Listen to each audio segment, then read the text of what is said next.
Hello and welcome to an update on a challenging situation unfolding for the Boston Red Sox at first base.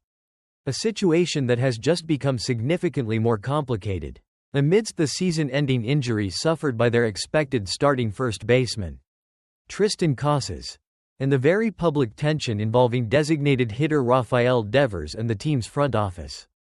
The Red Sox are now dealing with another blow at the position. That latest setback involves Romy González.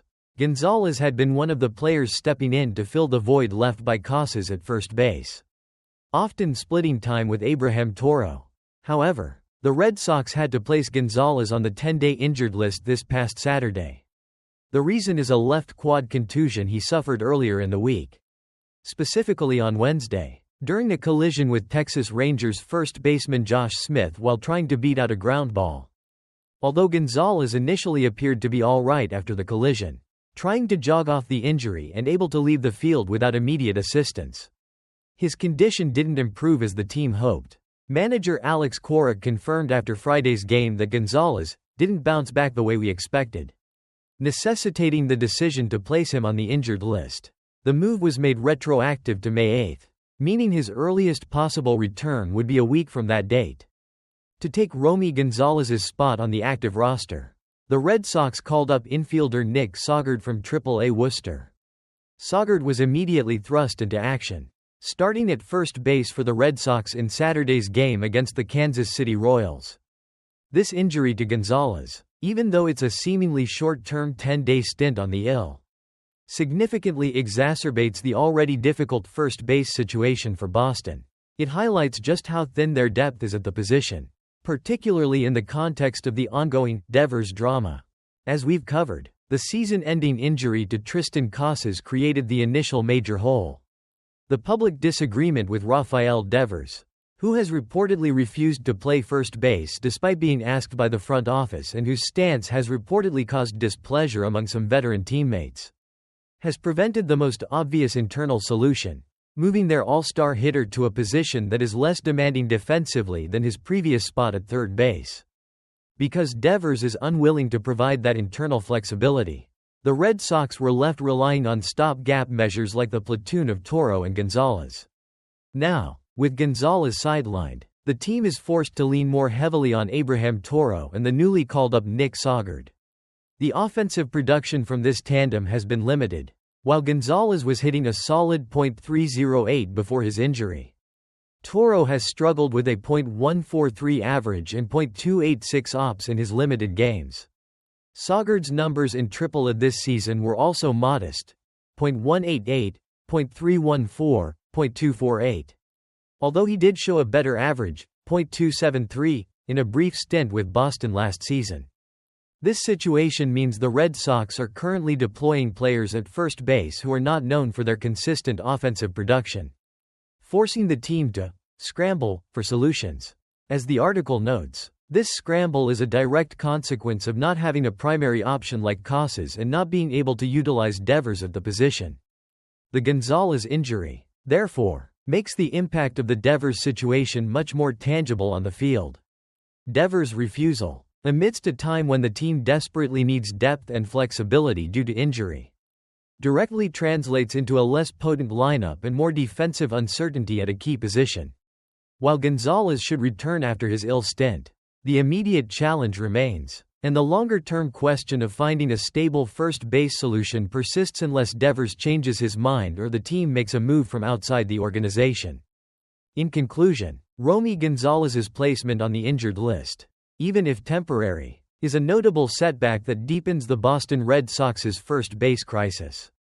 It forces the team to rely on less proven options like Nick Sogard alongside Toro and sharply highlights the practical consequences of the ongoing drama surrounding Rafael Devers' unwillingness to play the position.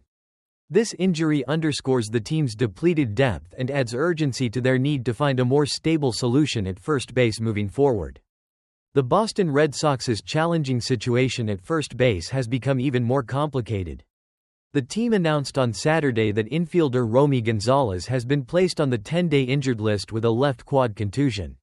This move comes as the Red Sox are already scrambling to fill the position following the season-ending injury to their starting first baseman, Triston Casas. and with designated hitter Rafael Devers publicly unwilling to shift to the position. González suffered the injury on Wednesday during a game against the Texas Rangers, colliding with the Rangers' first baseman while trying to beat out a throw. Despite initially appearing to shake off the injury and finishing the inning, González was replaced by Toro later in the game, although both González and manager Alex Cora initially hoped he would avoid the injured list. Cora stated after Friday's game that González simply, quote, "didn't bounce back the way we expected, necessitating the move, which is retroactive to May 8. González had been one of the players helping to fill the void at first base, and he was performing relatively well, batting over .300 with a solid on-base percentage and several extra base hits in his appearances at the position. To take González's spot on the active roster, the Red Sox called up Nick Sogard from AAA Worcester. Sogard was immediately inserted into the lineup at first base for Saturday's game against the Kansas City Royals.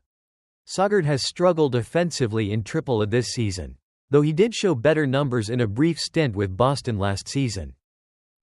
Toro has also been seeing time at first base recently, starting the past 2 games, but his offensive production in a small sample size this season has been limited. With Romy González now sidelined for at least 10 days, Tristan Casas out for the season, and Rafael Devers not an option for first base, the Red Sox's uncertainty at the position continues.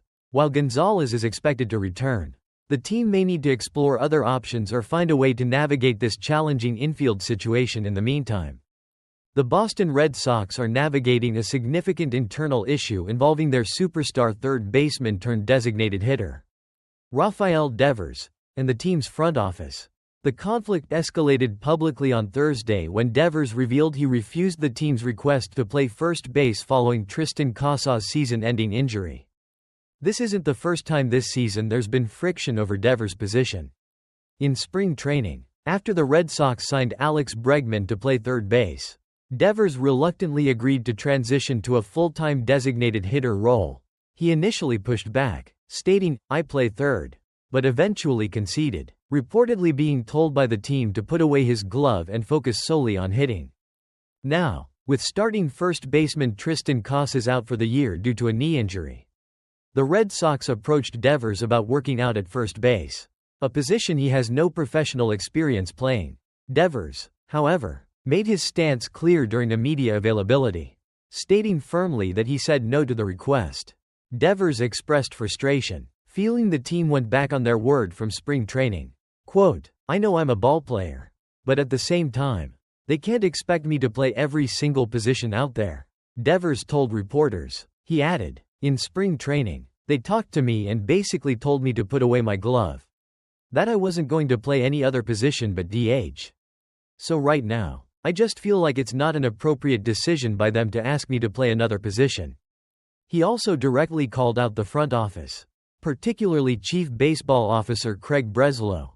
Quote, "I don't understand some of the decisions that the GM makes," Devers said, suggesting they should do their jobs and find another player for first base on the market.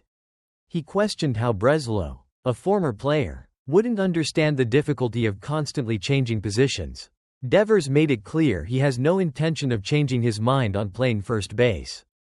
This public disagreement highlights a breakdown in communication and trust between the team's highest-paid player and the front office, creating a significant distraction for the Red Sox as they navigate the season without their starting first baseman.